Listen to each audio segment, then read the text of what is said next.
Hetty Green era posiblemente la mujer más rica del mundo cuando murió en 1916, gracias a su principio de comprar por debajo del precio justo y vender por encima de él, estrategia en la que fue pionera y que la convierte en la abuela simbólica de Warren Buffett. Se afirma que amasó su inmensa fortuna en parte gracias a una frugalidad y tacañería extremas, que incluían usar un solo vestido hasta que prácticamente se le rompía encima y lavarle solo las partes sucias, así como no usar agua caliente ni calentar la comida para ahorrar energía. Si bien era una cuáquera muy austera y frugal, quizás esta conducta inusual que se le atribuye se debió a que no le simpatizaba a los periodistas de su época, porque rechazó el papel de objeto decorativo reservado a las mujeres en su tiempo. Vamos a dedicar este video a la singular vida de Hetty Green, una mujer a la que el libro Guinness de Records señaló como la más avara. Antes de meternos a fondo, no te olvides de suscribirte a nuestro canal y activar las notificaciones para mantenerte al día con nuestras actualizaciones.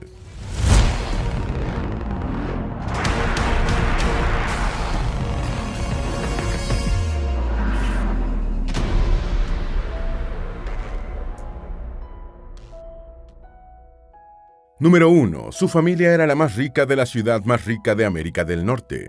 Henrietta Howland Robinson, conocida como Hetty Green, después de su matrimonio, nació en New Bedford, Massachusetts, en 1834, como hija de Edward Mott Robinson y Abby Howland, la familia ballenera más rica de la ciudad.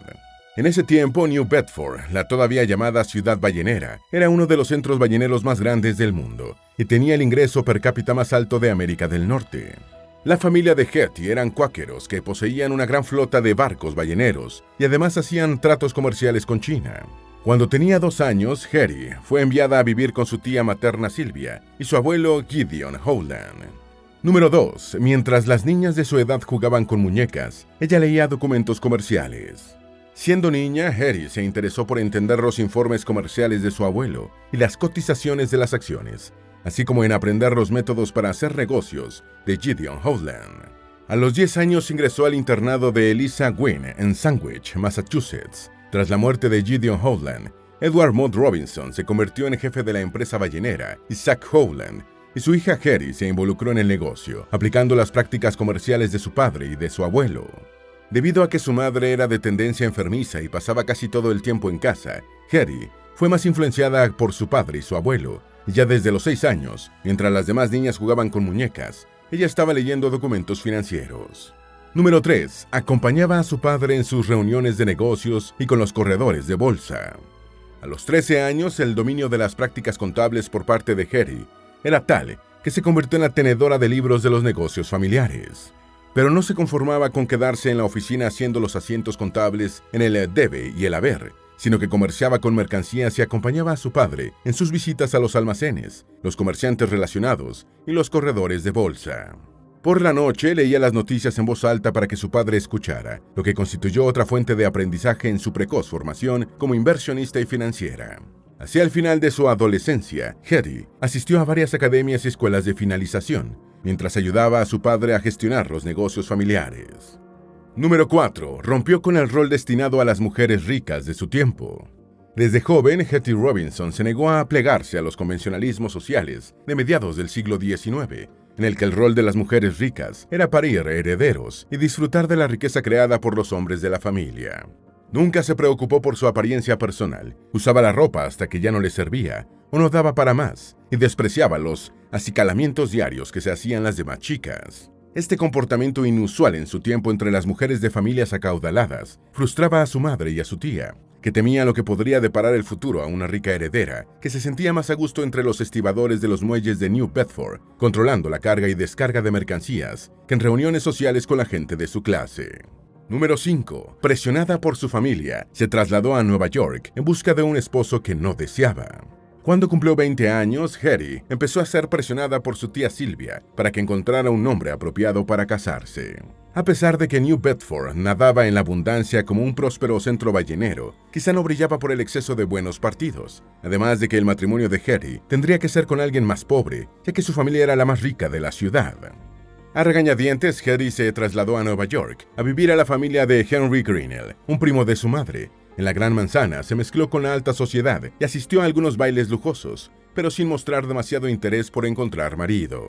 Número 6. Regresó a New Bedford sin el prometido deseado por su familia, pero con una excelente inversión en bonos. Sin embargo, sería inexacto decir que en Nueva York Hetty no se interesó por ningún tipo de hombre. Le interesaban los que discutían sobre los movimientos bursátiles y las incidencias en Wall Street, y espiaba sus conversaciones. Cuando retornó a New Bedford varios meses antes de lo previsto, y sin boda en perspectivas, las mujeres de su familia se escandalizaron. En cambio, su padre se mostró encantado, porque de los $1,200 que había llevado, gastó solo 200 e invirtió 1,000 en bonos de alta calidad.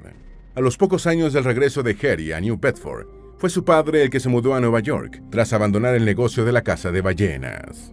Número 7. Su tía Sylvia amenazaba con desheredarla si no se casaba. La salida de Edward Mott Robinson del negocio ballenero fue oportuna, ya que el petróleo estaba liquidando la demanda del aceite de ballena como combustible y la extinguió en pocos años. Harry se pasó los siguientes 6 años entre New Bedford y Nueva York, donde ayudaba a su padre en sus nuevos negocios e inversiones. En su ciudad natal, su tía Sylvia no dejaba de incordiar con el asunto del matrimonio, mientras la amenazaba con desheredarla. A.B., la madre de Hetty, murió en 1860, pero su patrimonio de $100,000 pasó a manos de su esposo, excepto una casa de $8,000 que heredó su hija. Número 8. Encontró en Nueva York a un millonario por derecho propio para casarse. Durante una de sus temporadas en Nueva York, Hetty conoció a Edward Henry Green, un hombre de 44 años, de Vermont, que se había hecho millonario por derecho propio como socio de Russell Sturgis & Company, mediante negocios comerciales con el lejano oriente. El padre de Hetty alentó el matrimonio, ya que le preocupaba el deterioro de su salud, y pensaba que su hija tendría dificultades para administrar el patrimonio familiar en su ausencia. Sin embargo, Edward Robinson puso como condición que Green no heredaría la fortuna de Hetty, y una vez firmados los documentos correspondientes, se fijó la fecha de la boda. Número 9. Su padre y su tía les dejaron sus fortunas principalmente en fideicomisos.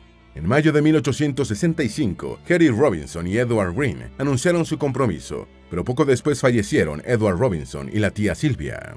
Hetty era la principal heredera de ambos fallecidos, pero la mayor parte de las dos herencias estaba formada por fideicomisos, que daban derecho solo a los ingresos por intereses. De la fortuna de Edward Robinson, estimada en $6 millones, $5 millones estaban en fideicomiso, y solo $1 millón pasó a plena disposición de la heredera. Sylvia Howland legó la mitad de su patrimonio de $2 millones a organizaciones benéficas y otras entidades de la ciudad de New Bedford, y la otra mitad pasó a un fideicomiso a favor de su sobrina, que podía disponer de los intereses, pero no del principal. Número 10. Impugnó el testamento de su tía Sylvia. La manera de testar de su padre y de su tía enfureció a Hetty, ya que la mayor parte de la fortuna familiar había quedado inmovilizada en fideicomisos, y ella pensaba que podía invertir el patrimonio heredado, pero no controlado, en activos de mayor rendimiento. El tiempo demostraría que esta apreciación era acertada. Hetty estaba especialmente molesta por el testamento de su tía Sylvia e inició un proceso judicial cuestionando su legitimidad. Presentó una supuesta adición al testamento que le otorgaba casi toda la herencia, cuya autenticidad fue cuestionada por Thomas Mandel, albacea testamentario de Sylvia Howland. El caso se resolvió casi por completo en favor de lo testado por la tía, después de que el tribunal declarara falsa la adición testamentaria de la demandante. Finalmente, Hetty solo heredó de su tía un fideicomiso de unos $600,000, en un proceso que sigue siendo notorio porque fue un caso temprano del uso de las matemáticas financieras con fines forenses. Número 11. Se trasladó con su esposo a Londres, temerosa de acciones legales en su contra. Edward Green y Hetty Robinson finalmente se casaron el 11 de julio de 1867, pero decidieron trasladarse a Londres, Inglaterra, agotados por el pleito y temerosos de que el forjamiento de la adición testamentaria pudiera ocasionarles problemas legales. En la capital inglesa, la pareja se instaló en el Hotel Langham. En Inglaterra tuvieron a sus 2 hijos, Edward Howland Robinson Green, conocido como Ned, nacido en 1868, y Harriet Sylvia Ann Howland Green, llamada Sylvia, nacida en 1871. Número 12. Compraba barato y vendía caro. Explicando su estrategia de inversiones, Hetty Green dijo: "Compro cuando las cosas están bajas y nadie las quiere. Las mantengo hasta que suben y la gente está loca por conseguirlas. Creo que ese es el secreto de todos los negocios exitosos". Invirtió los intereses del fondo fiduciario que le dejó su padre de la misma forma que lo hacía este, en bonos de la guerra civil, que pagaban altos rendimientos en oro. Durante el primer año que estuvo en Inglaterra, sus ganancias ascendieron a $1.25 millones y en su mejor día ganó $200,000. Hetty afirmó: Creo en entrar desde abajo y salir arriba. Me gusta comprar acciones de ferrocarriles o bonos hipotecarios. Cuando veo que algo bueno se está volviendo barato porque nadie lo quiere, compro mucho y lo guardo. Número 13. Ganó dinero con los billetes verdes emitidos por la Unión durante la Guerra Civil. Harry tenía un lote de los billetes verdes emitidos por el gobierno de la Unión durante la Guerra Civil, los cuales aumentaron de valor cuando el Congreso aprobó, en 1875, una ley que los respaldaba con oro. Green no invertía impulsivamente ni por pálpitos, sino que trataba de documentarse lo mejor posible sobre el negocio en cuestión antes de arriesgar su dinero. Antes de decidirme por una inversión, busco todo tipo de información al respecto, apuntó sobre su filosofía de negocios. Harry y su familia regresaron a Estados Unidos en octubre de 1873 y se radicaron en Bellows Falls, Vermont, la ciudad natal de Edward Green, después de que éste sufriera unas importantes pérdidas en Wall Street. Número 14. Nunca perdonó a su esposo después de que éste apareció con una fuerte deuda bancaria. Harry vivió un constante conflicto con la madre de su esposo hasta la muerte de ésta en 1875. Ese mismo año cubrió las pérdidas de Edward Green en el London and San Francisco Bank, del cual era uno de los directores. En 1885, la casa financiera John J. Cisco & Son, de la que Edward Green era socio, sufrió un colapso, revelándose que una cuarta parte de los activos del banco estaba representada por $500,000 que Hetty tenía depositados, mientras que su esposo arrastraba una deuda de $700,000. El banco se negó a que Hetty transfiriera al Chemical National Bank el equivalente a $26 millones en bonos, acciones, hipotecas y escrituras, hasta que Edward Green pagara su deuda. Al final, Hetty cubrió la deuda de su esposo, pero nunca lo perdonó. Número 15. Recomendaba pensar cada negocio durante la noche antes de cerrarlo. Para entonces, Hetty Green era llamada la reina de Wall Street, apodo que después migraría a la bruja de Wall Street. Ahondando en sus prácticas como inversionista, Hetty recomendaba, en los negocios en general, no cierre una negociación hasta que haya reflexionado sobre ella durante la noche. Y agregaba, creo que es el deber de toda mujer aprender a ocuparse de sus propios asuntos comerciales. Una niña debe de ser criada para poder ganarse la vida. Ya sea rica o pobre, una mujer joven debe saber cómo funciona una cuenta bancaria, comprender la composición de las hipotecas y los bonos, y conocer el valor de los intereses y cómo se acumula. Número 16. Demostró su sabiduría como inversionista durante el pánico financiero de 1907. El 14 de octubre del año 1907 se desató en Estados Unidos el llamado pánico financiero de 1907, día en el que la bolsa de valores de Nueva York se desplomó en un 51% respecto a su máximo de 1906. La caída se materializó en una economía en recesión, produciéndose el desplome de varios bancos y sociedades financieras de Nueva York. El pánico se contagió, generando una ola de quiebras de instituciones bancarias y otros negocios por todo el país. La crisis de 1907 brindó a Hetty Green la oportunidad de exhibir varias de las habilidades que había acumulado a través de sus más de 60 años como inversionista. Número 17. Vio venir la crisis bancaria y acumuló efectivo en los años previos, prestándolo después con enormes ganancias. A diferencia de la mayoría de los banqueros, financieros y corredores bursátiles de Wall Street, Harry Green predijo el colapso de 1907 y se preparó para sacarle provecho. Vi esta situación desarrollándose hace 3 años y tengo constancia de que la predije. Dije que los ricos se estaban acercando al borde y que el pánico era inevitable. En los años previos a 1907, Green acumuló una enorme cantidad de efectivo, que prestó en medio del desplome de los ávidos financieros necesitados de dinero, haciendo grandes ganancias. Número 18. Ayudó a JP Morgan a salvar a Estados Unidos. En el apogeo de la caída de 1907, JP Morgan realizó una crítica reunión de banqueros e inversionistas para buscar soluciones a la crisis, y Harry Green fue la única mujer presente.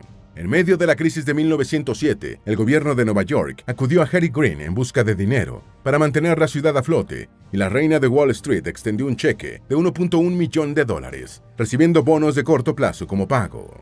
Número 19. Viajaba sola cientos de millas para cobrar una deuda, por pequeña que fuese. Harry Green basó su éxito en los negocios principalmente comerciando con bienes raíces, invirtiendo en minas y ferrocarriles, y haciendo préstamos hipotecarios. Era sumamente detallista y nunca dejó de cobrar una deuda vencida, aunque fuera de unas pocas decenas de dólares. Así tuviera que viajar cientos de kilómetros sola y sin protección, en una época en la que las mujeres no se atrevían a alejarse unas pocas millas de casa, sin acompañamiento masculino. Odiaba pagar el alquiler de una oficina y realizaba la mayor parte de sus negocios en espacios que le cedían los bancos, como el Seaboard National Bank de Nueva York, donde guardaba maletas y baúles llenos de papeles. El apodo de la bruja de Wall Street le vino por su costumbre de utilizar un solo vestido por largo tiempo y por su tacañería, una adustez y frugalidad relacionadas con su educación cuáquera. Número 20. Entendió que la ganancia moderada y a largo plazo era mejor que los negocios de alto rendimiento y riesgo.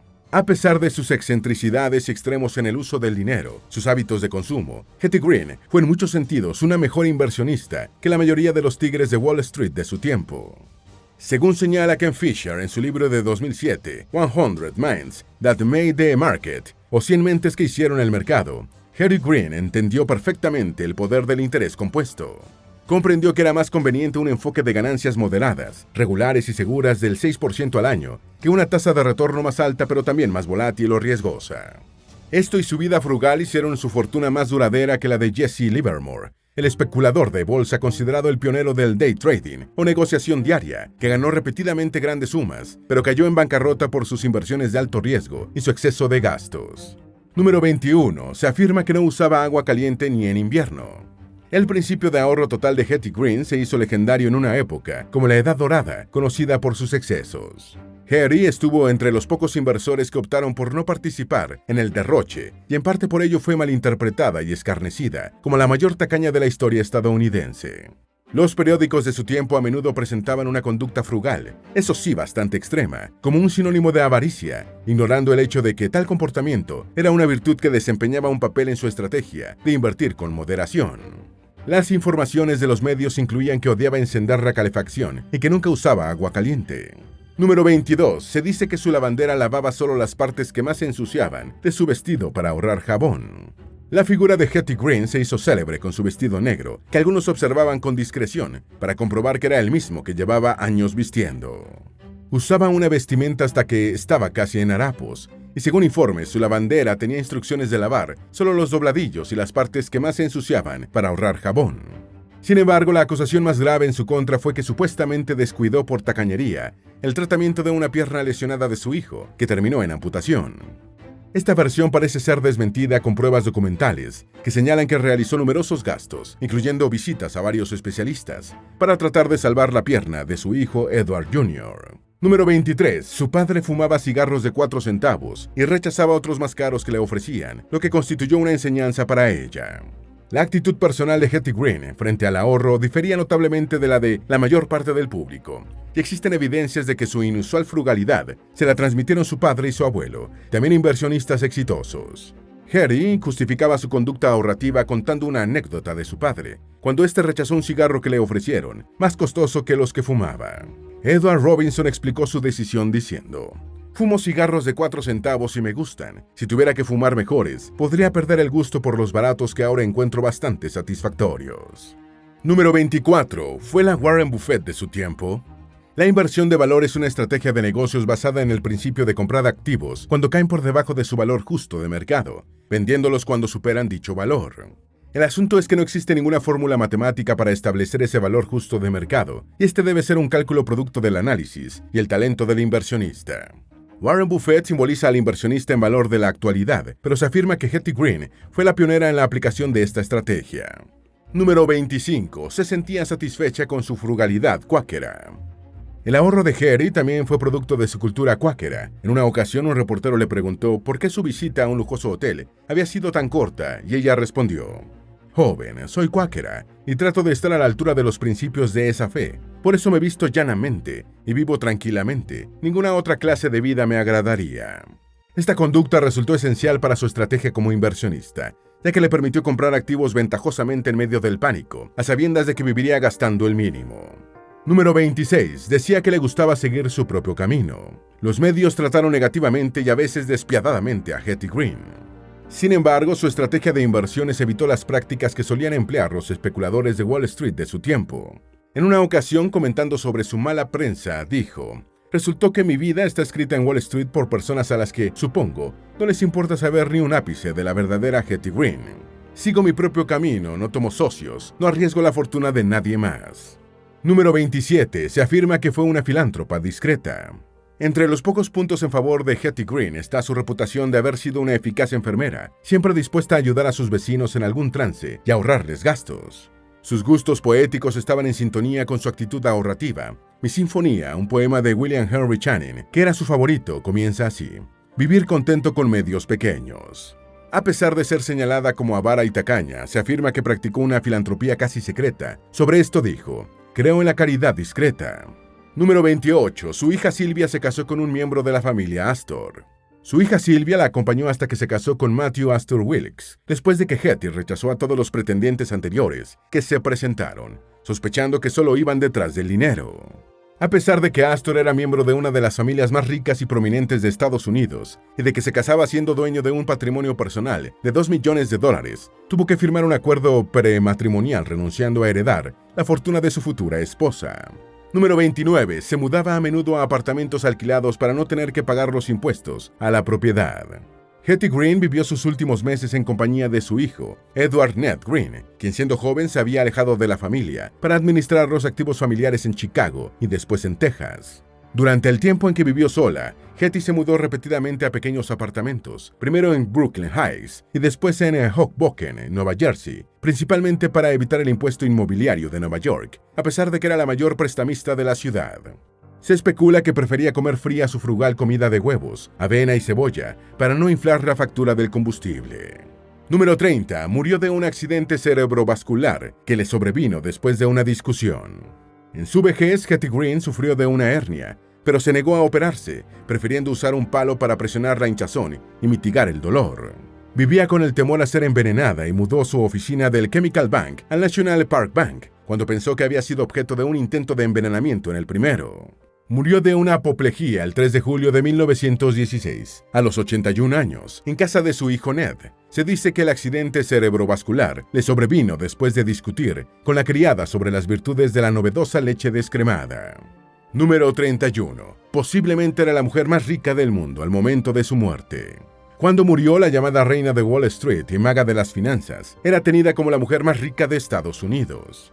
Su patrimonio neto en ese momento ha sido ubicado en el rango de los 100 a los 200 millones de dólares, equivalentes a entre 2.690 y 5.380 millones de dólares en moneda del año 2023. Con estas cifras, Hetty Green probablemente era la mujer más rica del mundo al momento de morir. Esperamos que este video te haya sido útil. Si tienes algo que agregar, por favor, compártelo con nosotros en la sección de comentarios. Dale me gusta a este video y envíale el enlace a tus familiares y a tus